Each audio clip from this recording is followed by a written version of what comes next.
Hello, this is Deacon Larry, and this is Renewed.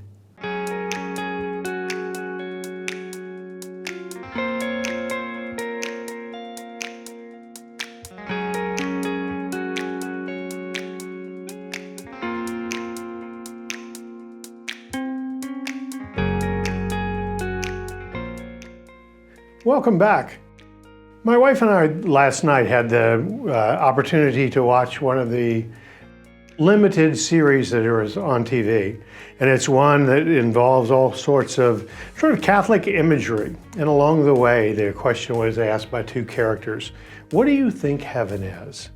And in one of the, I don't want to be a spoiler, but in one of the scenes in the film, the answer that one of the characters gave was, when I die, what happens to me is I am absorbed into creation, and there's nothing left of me until I realize I am that I am.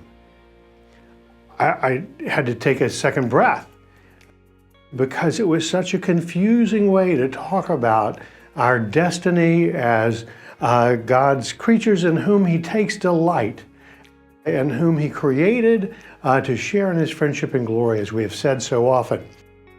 It's so important for us because of the destiny that we are called to, that we reflect and have some clear concept of what eternal life might be for us.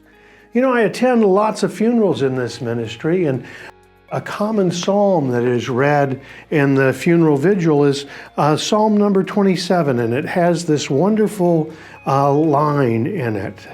One thing I ask of the Lord, this I seek, to dwell in the house of the Lord all the days of my life.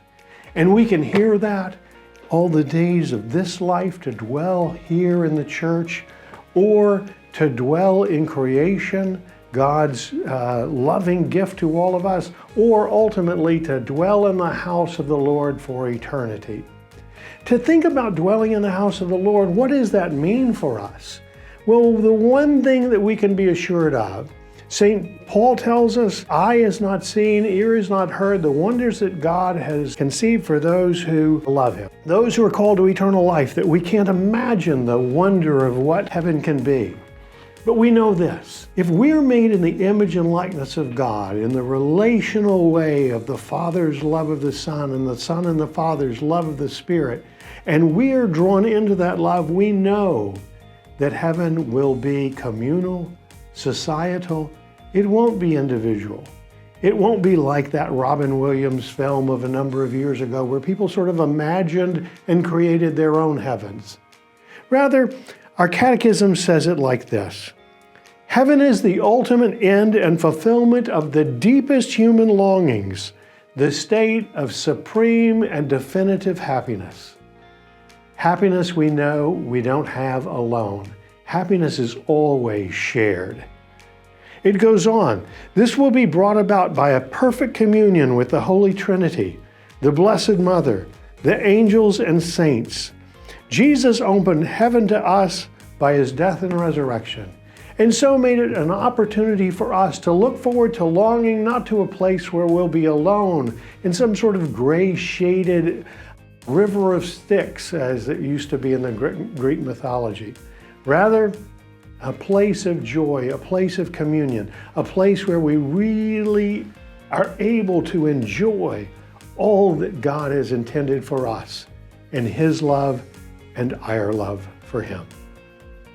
If we have a conception of heaven that is vibrant, even though beyond what we can imagine, we know this, daily we can be renewed.